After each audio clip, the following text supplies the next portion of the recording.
आदरणीय सभापति जी, जब विकसित भारत होता है तब हमारे गांव की स्थिति, हमारे शहरों की स्थिति, उसमें भी बहुत बड़ा सुधार होता है। गांव के जीवन में गौरव भी होता है, गरिमा भी होती है और विकास के नए नए अवसर भी होते हैं।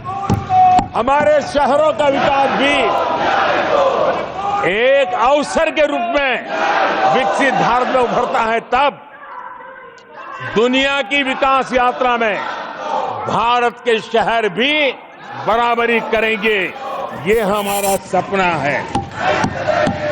आदरणीय सभापति जी, विकसित भारत का मतलब होता है कोटि कोटि नागरिकों को कोटि कोटि अवसर उपलब्ध होते हैं, अनेक अनेक अवसर उपलब्ध होते हैं और वो अपने कौशल्य, अपनी क्षमता और संसाधनों के अनुसार विकास की नई सीमाओं को प्राप्त कर सकता है। आदरणीय सभापति जी,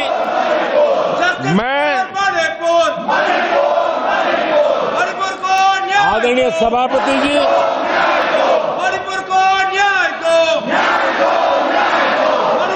आदरणीय सभापति जी, मैं आज आपके माध्यम से देशवासियों को विश्वास दिलाता हूं,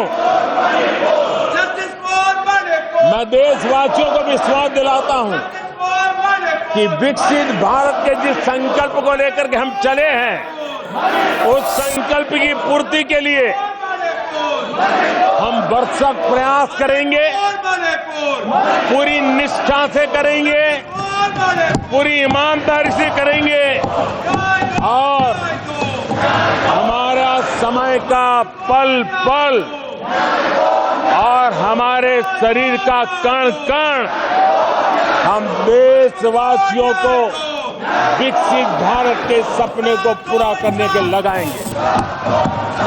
हमने देश की जनता को कहा था 24/7 फॉर 2047।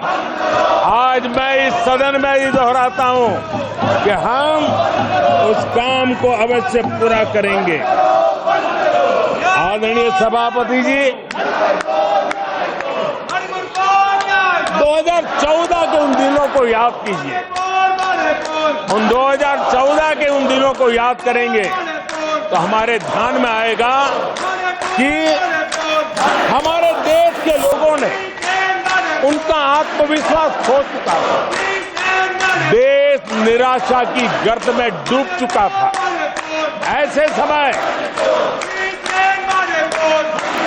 2014 के पहले देश ने जो सबसे बड़ा नुकसान भुगता था, जो सबसे बड़ी अमानत खोई थी, वो था देशवासियों का आत्मविश्वास। और जब विश्वास और आत्मविश्वास खो जाता है, तब उस व्यक्ति को, उस समाज को, देश को खड़ा होना मुश्किल हो जाता है। और उस समय सामान्य मानवी के मुंह से यही निकलता था कि वो इस देश का कुछ हो नहीं सकता। उस समय हर जगह पे ये 7 शब्द सुनाई देते थे, इस देश का कुछ नहीं हो सकता। यही शब्द 2014 के पहले सुनाई देते थे। भारतीयों की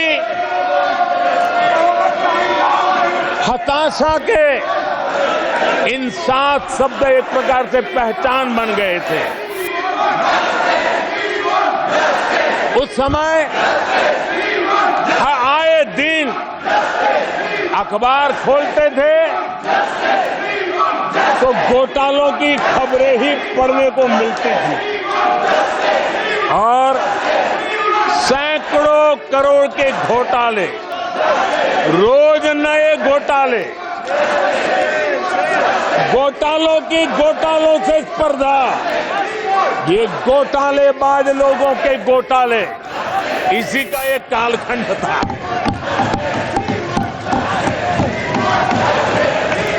और बेशर्मी के साथ सार्वजनिक रूप से स्वीकार भी कर लिया जाता था कि दिल्ली से 1 रुपया निकलता है तो 15 पैसा पहुंचता है। 1 रुपये में 85 पैसे का घोटाला। इस घोटालों की दुनिया ने देश को निराशा की गर्त में डुबो दिया था। पॉलिसी पैरालिसिस था, फ्रेजाइल 5 में पहुंच चुके थे। भाई भतीजावाद इतना फैला हुआ था कि जिसके लिए सामान्य नौजवान तो आशा छोड़ चुका था कि अगर कोई सिफारिश करने वाला नहीं है तो जिंदगी अटक जाएगी। ये स्थिति पैदा हुई थी। गरीब को घर लेना हो, हजारों रुपये की रिश्वत देनी पड़ती थी। செய்திகளை உடனுக்குடனும் துல்லியமாகவும் தெரிந்து கொள்ள சப்ஸ்கிரைப் பண்ணுங்க.